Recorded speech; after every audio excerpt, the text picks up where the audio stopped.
Thank you. So this session is about playful activation for social and environmental change. You know, when I was talking about sunflowers at the start and how we've got these sunflowers and you never know which way to turn, well, I've got 3 glorious sunflowers on the stage today. And I'd like to thank Tam Connor, who's not here for this session, because she's taking care of kids. Respect to everyone who's, taking time not to be here to spend time with their kids. Anyway, she introduced me to Kandos School of Cultural Adaptation. I knew I was going to get that wrong because I practiced it a lot. And what a collective this is. It's incredibly exciting to have them here. So we have Georgina Pollard and we have Leanne Thompson and Emanuela Prigioni, who are going to be presenting on their topic, which is called Win-Win, Cultural Adaptation Through Play. Thank you. Hello. Oh, no, don't do that. Okay. So only Tina was here, so I can say thank you as well for that welcome. That was really beautiful. I'd just like to say that we honour and respect the true sovereigns of this land, the Ngunnawal people, and their elders past and present. My name is Georgina and I live on Wiradjuri land. I was born on Darug and live on Wiradjuri in Kandos. Leanne? I was born on the local land in Sydney and worked between the Darwell lands and Wiradjuri land. Hello, does that work? Yeah. I was born in Switzerland and live on Gundungra and Darug land. Okay. We're just going to show a really short video, like a clipped version of a longer video you can find on the website. Can the back crew press play for everybody feeling like they learned something? I love the way that one learns here. There's no better way to figure out what a contour is than to measure it. It's really easy to think that classroom learning is not good enough, but classroom learning does provide a basis, but then it's important to go out and see how that's applied. I've learnt so much this weekend that I haven't learnt in uni. Some of the activities were more fun participatory activities. We worked together to make a 3-dimensional model of the farm itself. We'd looked at 2-dimensional maps, so we worked together to make a 3-dimensional map and see where all the dams were and the feeder channels and drains and things like that. Having to destroy it once you've created a sculpture was a really beautiful act of involvement, adding compost, adding seeds, stamping on it, having a dance and a laugh. And making those seed balls was about bringing our breath and our connection and our embodiment into the seed balls, which we then spread ceremoniously into the land underneath this fence line that we'd just built. Erica said, we're going to make all these seed balls. And it really looked insurmountable, truly insurmountable. And 2 hours later, it's almost done. And if that's not a lesson in hope, I don't know what is. Okay. So, Land Studio is the brainchild of 2 of our members, Laura Fisher and Lucas Eileen.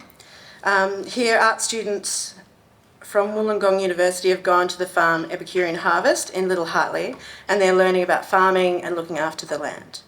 They're having a great time camping, building fences along a contour, learning about how water flows through the landscape and making seed balls and making mud pies. And so it looks like a win-win situation, yeah? The farmers win, the students win, the land wins from all the water that's going to hang around instead of draining off, and the climate wins where carbon is getting sequestered by all those plant roots. But I'd like to point out that this win-win situation is set against a zero-sum game, and that is what makes it meaningful.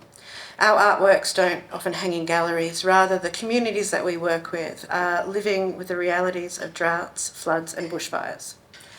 The difference here is that the stakes are really high. If we don't recognise that the Earth's resources are finite, we are going to lose this zero-sum game. What is truly special about Land Studio is that the centre of this activity is care for the land.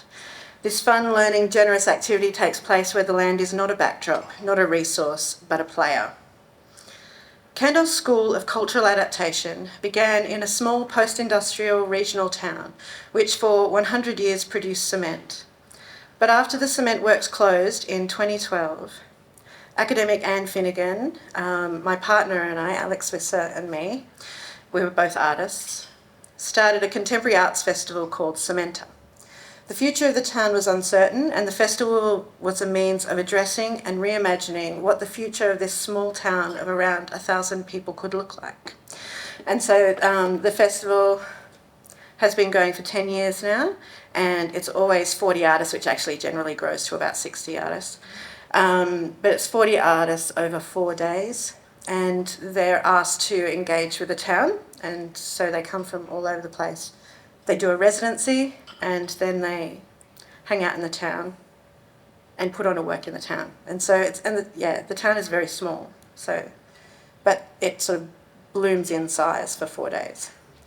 But for the first festival, we approached the artist Ian Millis to produce a work, and he produced this. This is the poster, and it was distributed around town from one of the info tourism places, like the local cafe. And so this tourist poster sat amongst all of the other, Mudgee regional tourism type posters. It masquerades as a tourist poster.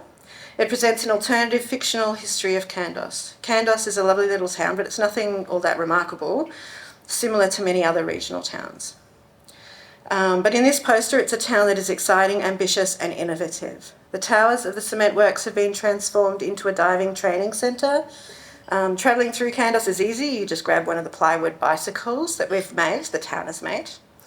And just out of town is the largest solar thermal plant in the Southern Hemisphere. This artwork was so great for the festival. Teachers took it back home to the classroom. Somebody reported it to council because it wasn't true. And then, but I had the privilege of standing outside of the tourist cafe when this guy, we're talking about, this guy, it was really scary. This was the very first festival. Nobody knew what we were doing, and there was a lot of, resistance to the festival as well. But this guy came out and he shouted, he said, "What is this?" And I was standing there going, "Oh, fuck. Sorry, excuse me." And what's going to happen? And then he said, "If only half of the things happened here that are on this poster." And I'm like, and then we asked him, "Can we film that?" And also on this poster is a reference to the Kandos University and its groundbreaking School of Cultural Adaptation. So at the next festival, Gilbert Grace suggested that we manifest Ian's ideas. And this is how the Kandos School of Cultural Adaptation went from being a fiction to a collective. We're a group made up of artists, academics, creative producers, social entrepreneurs, farmers and scientists, all interested in playing with what the future might look like and what actions we can take right now to get there. Fictions are really powerful. They provide new ways of looking at the world, and the poster of Kandos is a prime example. By treating Kandos like an ambitious and an innovative town, its current reality is put into question and new horizons are possible. How we see and live and act in the world is shaped by fictions. So by creating a program like, for example, Land Studio, we get to play out how both education and farming might be different. Another of the central ideas to KSA also came from Ian. Ian Millis is a conceptual artist from the 60s and 70s, one of our biggest artists in Australia. And so he's had all of these ideas, but he disappeared from the art world for a long time to work as in the world, as a socially engaged artist, way before we've all thought of doing this now. And so the idea that he came up with is that the idea that culture is not just driven by artists, but by innovators in their field. And so we work with people who are changing culture, the culture of their local context. And Manu is one of our members and is a stellar example of this with her project Farm It Forward. So she began as an artist, but as artists, we all want to change the world for the good. We've all got this desire to do really great things in the world. And so she's a fantastic example of cultural adaptation. So now we'll pass on to Leanne, and she's going to show you more pictures and projects of what we've done. And then Manu will tell us a little bit more about what she does.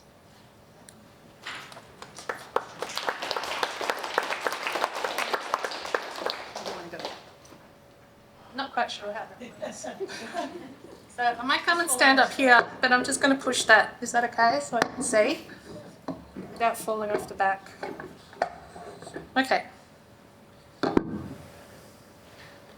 right. Is that okay? I'm going to take over Kathy's hysterical role at this point because this is not something that I do all the time. So the Kandos School of Cultural Adaptation, we're pretty much known as KSCA now. We don't even really come to agreement ourselves as to what we are. We've got lots of different inputs, lots of different ways of doing things, but these are the people involved at the moment. There's 15 of us, and we're not all based in Kandos. We're based sort of across New South Wales, and we have lots of different independent things that we're doing at the same time as coming together to chat and brainstorm ideas and things.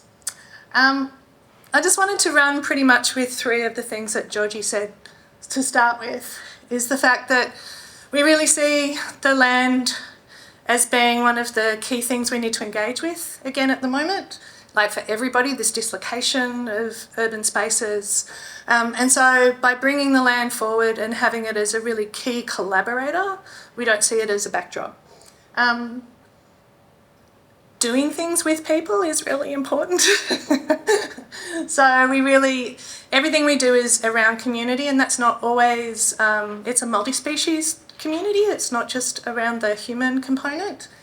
And actually learning while you do things is also part of that story that I think is how we explore into the world and how we then decide what we do next. So I'm just going to talk really briefly to sort of the images as we go through. An artist, a farmer and a scientist walk into a bar. A lot of the projects we've done are multi-year projects. They're not just sort of brief things.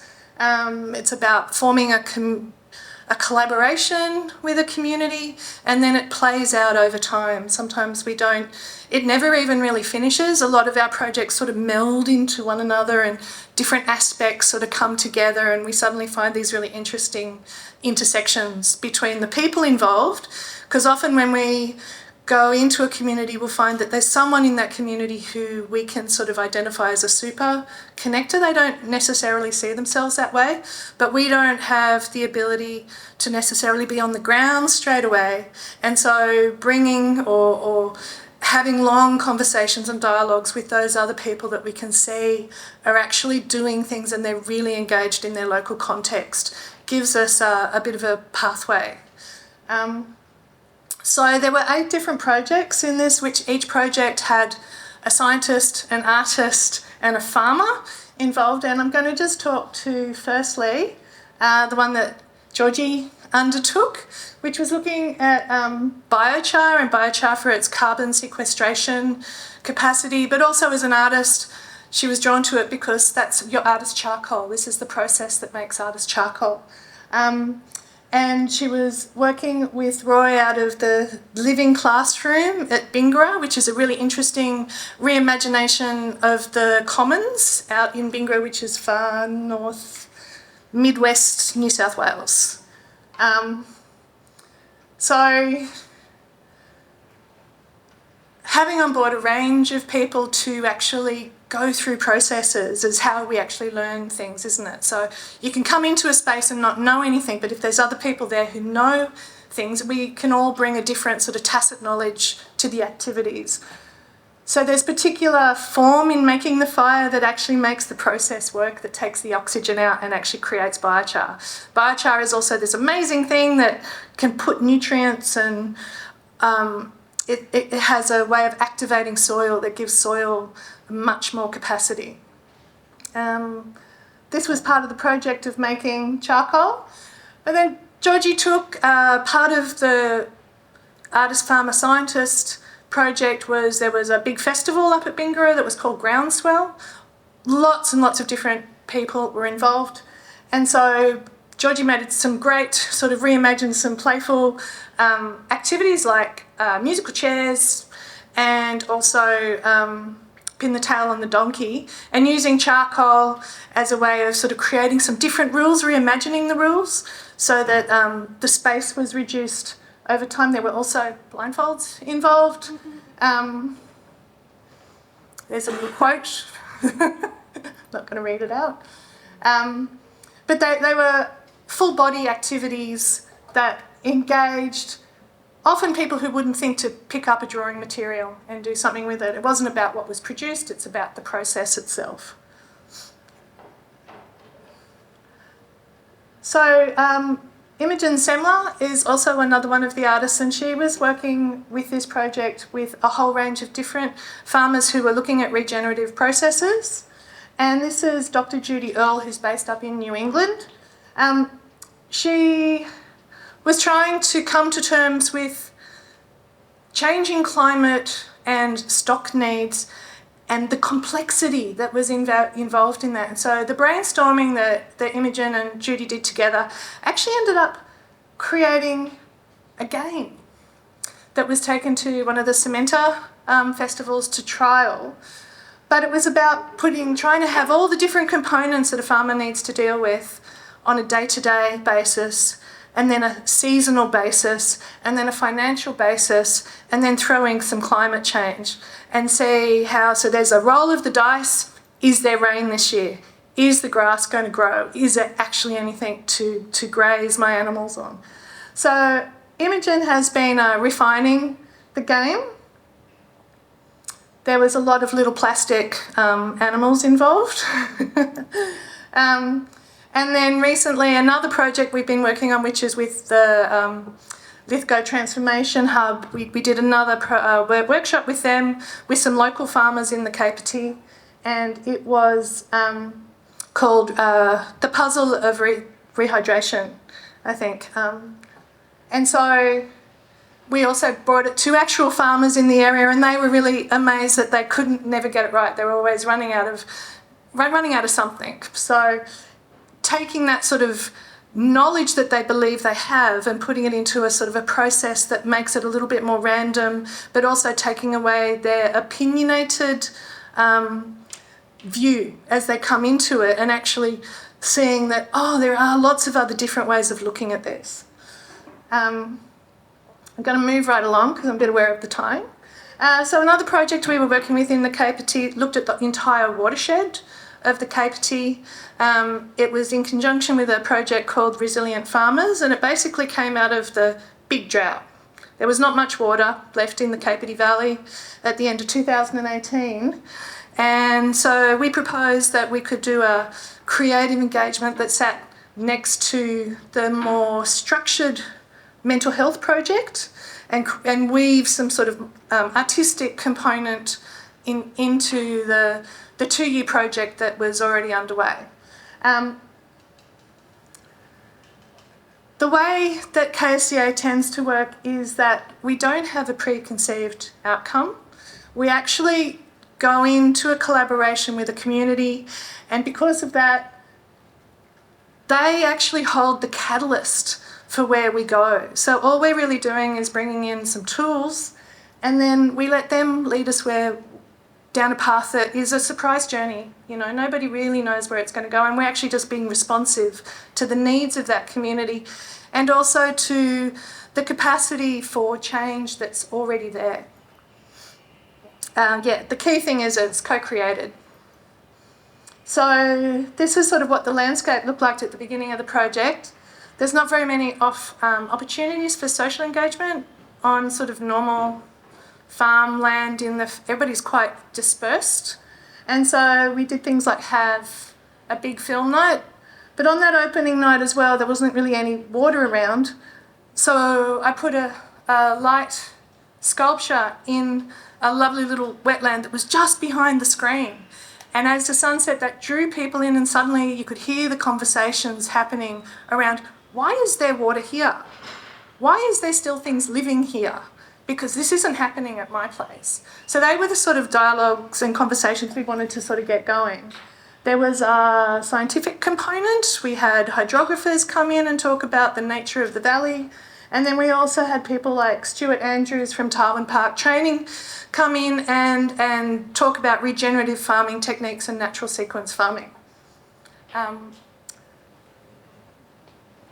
So one of the things that we did was also go for walks. We think that walking in the landscape is actually really important. We tried to get across fence lines and go into different places. And using some older technology down the bottom here, that's just an A-frame that's really simple tech that uses a pendulum, and using that you can actually find a contour across a landscape. Georgie also did this amazing blackboard map that we had at a couple of the dinners. So there was all these social things that were happening, dinners and bits and pieces as well, that people then, not putting any roads or anything on it, had to try and find their place only using water as the geographic signpost. And some people found that really difficult. I led a weaving project because I decided that weaving was a great thing to use because it was foraging the material from the wetland. It meant we were talking about the species and that sort of stuff. But COVID hit. So this is COVID now, social distancing in play.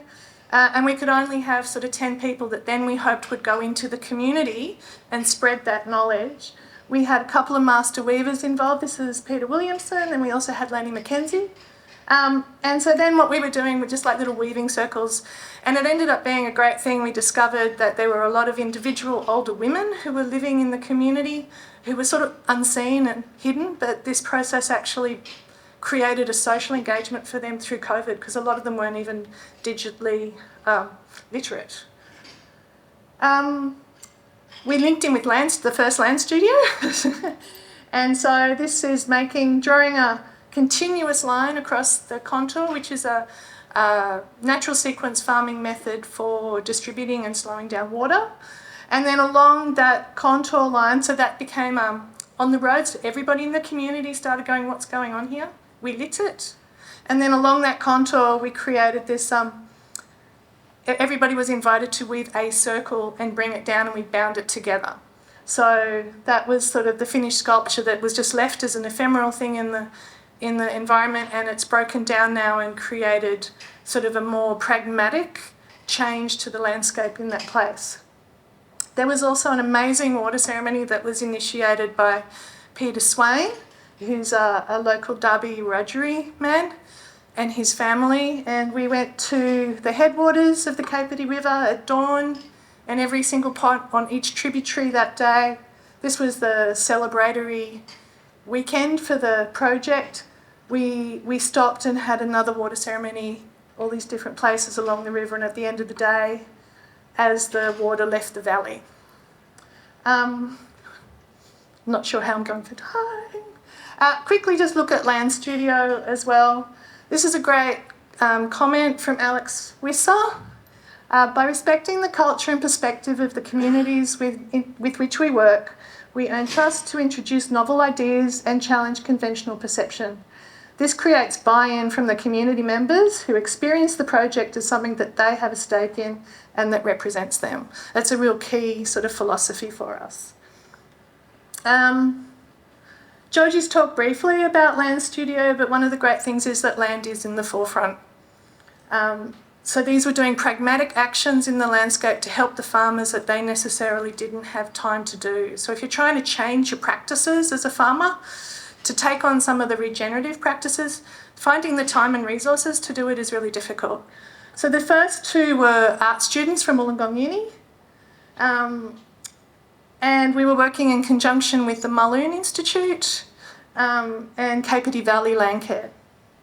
So there's a thing that's called landscape analysis function where you actually, it's quite a scientific way of looking at it. We did that as a creative, like we did drawings, and it sort of completely blew away. The guy from Mulloon, he's like, I've never seen it done like this. But and part of that experience is that we found that even the students from Wollongong, many of them had never been camping before. So it actually exists as a camp. It gives them this whole new relationship with the landscape. And we tend to have lots of kids around too. People are welcome to bring their children. We've been engaging and sort of see as close collaborators the NUCO, so Northeast Wiradjuri Cultural Organisation that's based in Kandos. And this is Emma Symes and friend teaching some language to the group. Peter Hazel from the Marloon Institute. So there's always experts on board as well from particular things, but then we sort of link it in with creative processes. This is Kerry Cook from Kapiti Valley Landcare. Arnie Dye, who was teaching us how to make string and was involved in the Drawing the Line project. There's our crazy continuous line. And that's the 50 metres that it covered over the landscape that sort of follows the contour pretty closely. In the second land studio, we made models of the landscape, past, present and future. And then we did a project that was using weaving and then had living phragmites that were put in it so that we could put it in a dam and establish a new species out of reach of the stock. So I'm just going to quickly go like that and get to Manu. Thanks, everyone. Hello, everyone. My name is Manu, or Emanuela is my full name. Yes, I'm part of this wonderful group of the Kandos School of Cultural Adaptation, and I also coordinate and founded a social enterprise in the Blue Mountains called Farm It Forward. What Farm It Forward is about, it's about engaging in play with our 10,800 acres of lawn that we have in Australia, and transforming a lot of our unused private land that is often degraded or just lawn into regenerative food gardens. So what I'm going to do is, I was asked a couple of months ago to speak at TEDx Katoomba, and I freaked out majorly about it, and I was going, oh no, what am I going to do? And I thought, okay, how do we, because it's such a unidirectional kind of way of speaking. So I decided to consult with an elderly woman who's part of our program, Sylvia, and she's also turned out to be a very good friend of mine. And it happened to be her 79th birthday. And I just made it, I just thought I'd write a free verse poem for her 79th birthday, and that's what became my TED Talk. So it's not available online yet, so this is a bit of a sneak peek, and so here it goes, hey? Hello, my name is Manu, and today I wanted to tell you the story of how a bunch of people in my area did something truly extraordinary. They became entangled agents of social change. A couple of years ago, I was working as the food gardener at my local co-op when I was approached by 77-year-old Sylvia. She admired the little food garden I was growing and said that if I ever needed more land to grow food on, she could help.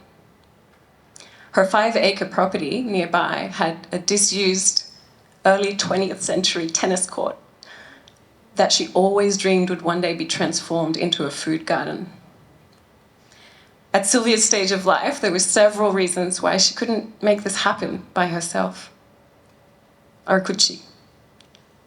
Meanwhile, whilst teaching at a permaculture course, I noticed a couple of young friends of mine amongst the students listening intently. But there was a problem. The land restoration tools and techniques that they were learning about were difficult for them to put into practice, as access to land was so prohibitively expensive and felt so out of reach to them and to other young people their age. This made me think, there seems to be an opportunity here, an opportunity to redesign the way we care for land, grow our food, and look after one another. Sylvia's wicked problem, a lack of energy or mobility to grow food on her land, and my young friend's problem, an inability to access land for food growing, seemed to provide a solution for one another. Through social reconnection and positive entanglement, a new model of socially connected food growing was possible.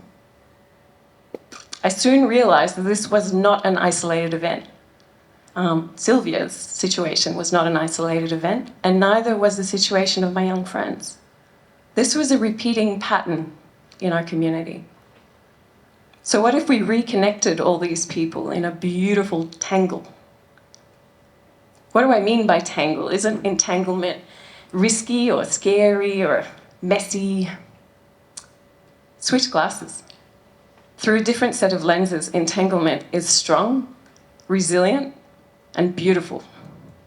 Think of the tangle of fungal networks that lives beneath our old-growth forests. It cycles water, nutrients, and minerals, making sure no plant, tree, or organism is left without food or habitat. It's this entanglement that makes our forest ecosystems strong. So strong, in fact, that they're able to sustain billions, if not trillions or more, living organisms. Think of fabric. An interwoven tangle is what makes fabric strong and able to provide warmth, shelter, and protection. So what if we could transpose this idea to our social systems, reweaving our social fabric, reconnecting ourselves to Earth, to one another, and to how we feed and nourish ourselves. Strong, positive social entanglement is not a new concept. It's alive and strong in First Nations cultures, First Nations communities, and displaced communities worldwide, and played a big part in helping people survive the horrors, trauma, and destruction of colonization and war. And so, we started the tangle. People in our community in categories at risk of social isolation started putting forward their unused land, and a team of paid young people started transforming it into regenerative market gardens. Fast forward to today, and our social enterprise, Farm It Forward, has grown over 25.5 tons of fresh food for our community. It's improved the lives of hundreds of locals through a myriad of positive ripple effects, and inspired others to start chapters all over Australia. All thanks to mutual trust, cooperation, and positive social entanglement. I recently came across the work of Professor Karen O'Brien at the University of Oslo. She introduced me to the concept of quantum social change. Quantum social change, she says, doesn't require us to wait for some remarkable leader or hero to introduce solutions that will save us. It enables each of us to act right now within our own dynamic contexts and spheres of influence to generate new patterns and relationships. Awakening to our inner, innate sense of mattering brings us back to life. I saw this happen before my eyes.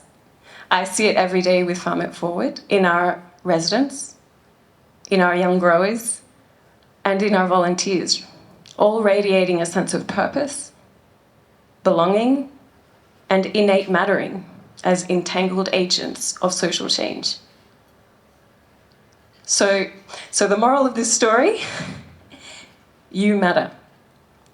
What you do matters. The relationships and communities you form matter. Small collective actions moving through communities in fractal patterns, they have the power to generate near instant positive change and social transformation. A study that involved 300,000 individuals found that socially isolated people are 50% more likely to die of premature death than their socially connected counterparts. Perceived loneliness and social isolation has become a public health concern in Australia. So it's important for our physical and our mental health to participate and to include people. Make friends of vastly different ages, cultural backgrounds, neurodiversity, gender diversity, build strong relationships beyond just family. It's important. It builds community resilience in the face of challenging times ahead. I know it can be a little scary, and it's not always easy, but trust me, the benefits far outweigh that slight discomfort that may arise when you come to realize that you are just another me, and I am just another you. We need to remember this now more than ever, and we need you to join in. We cannot do this without you. You really matter. Thank you.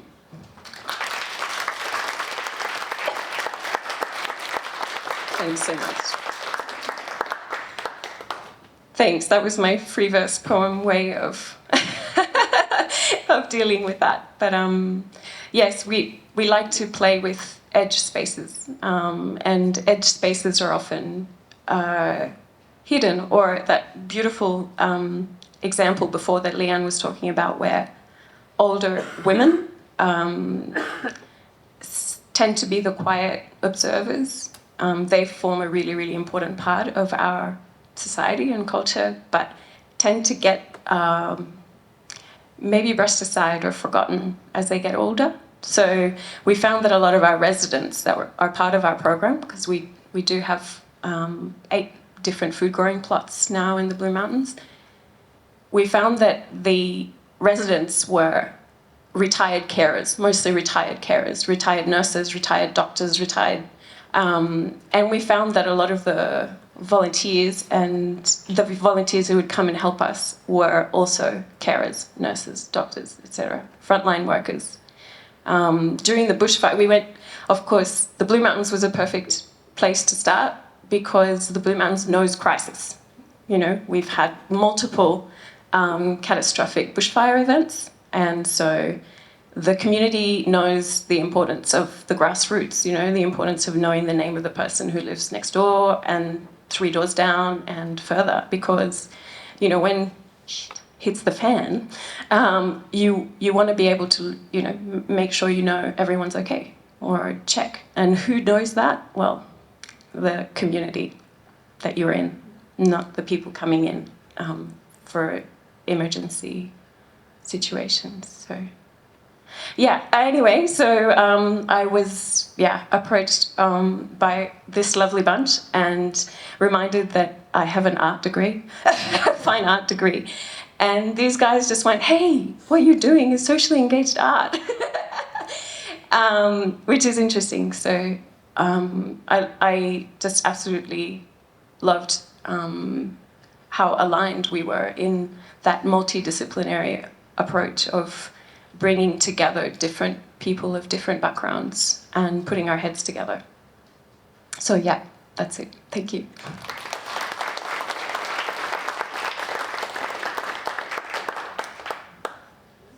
We got extra. Hi. I was facing that way. I'm facing this way. It's both awesome. Can we have some questions now, I think? Because I think rather than moving on, let's do the questions here and then we'll move to Alex while everything's fresh in your head. Anybody got any questions for Kandos? Rose? Manu, how did the young people get paid to work on in the garden? So the way we make our revenue, we're a not-for-profit incorporated association, but the way that not-for-profit doesn't mean you don't make a revenue. It means that all the revenue goes back into the enterprise itself. And the way we did it was because we grow a lot of veggies and we can sell them direct to our community because we know our community really well. People order their veggies online with us. We hijacked an online shop portal where people can buy their veggies with us from Wednesday to Friday. We harvest the veggies on the Friday and people come and pick them up on Saturday. So we can sell, not having a middleman. So there's a big thing in Australia where a lot of regenerative a lot of vegetable growers in general sell their produce very cheaply to people who are then reselling them. If we reconnect our small vegetable growers to their community, it means they can sell their vegetables direct, and they get all the proceeds from selling the vegetables. And that's how we can continue paying our young people to continue looking after the plots. Does that make, yeah? Thank you. Anyone else have any more? Oh, any more questions? Anyone? Yeah.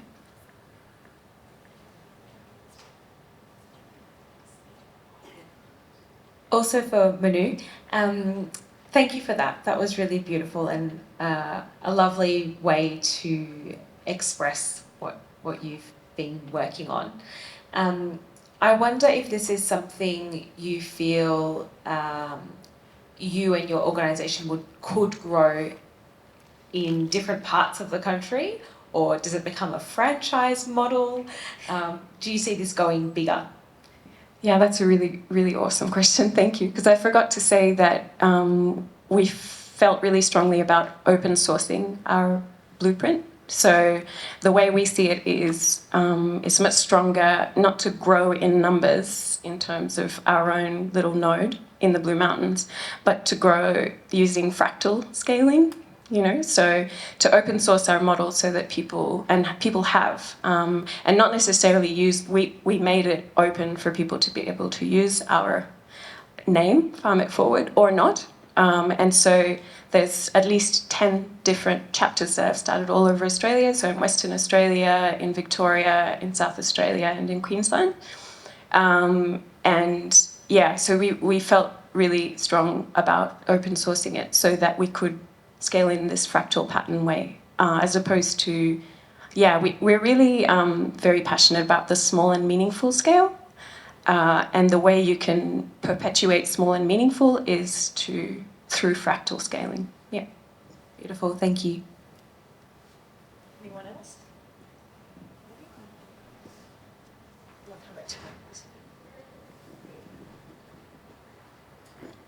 So for when you've approached communities and probably inevitably come up against some very strong opinions, people set in their ways, how have you gone about breaking down those barriers or just working around them if you needed to? Like, how have you adjusted to those people that are very set in their ways but still made them feel included and welcome and part of everything that's going on in the community? So this is really interesting because there are two elements. So let's say with Samantha, what I learned is don't consult, right? That's really cool. Like, we always have to be aware of the other all the time. But what's a really great thing to remember to do in a resistant community is that you put something forward and then somebody offers you something back, and it's going to be criticism, it's going to be all sorts of things, and you respond appropriately, basically, as opposed to sort of like trying to work out what everybody wants and then providing them with what they want.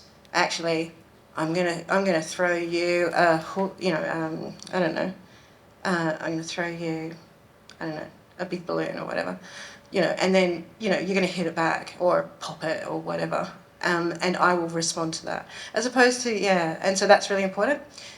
But also the other important thing is that a lot of communities will, for KSCA, which is different, KSCA often get approached.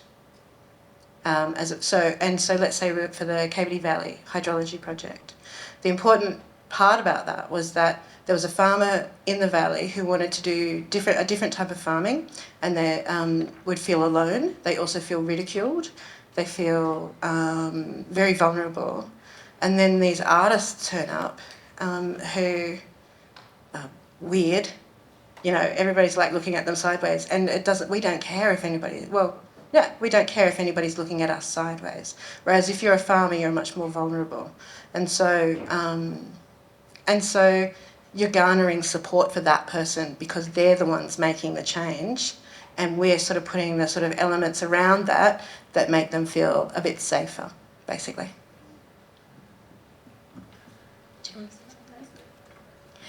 Yes, so the beautiful thing is that we are all different practitioners with different approaches. So for Farm It Forward, we had a different approach.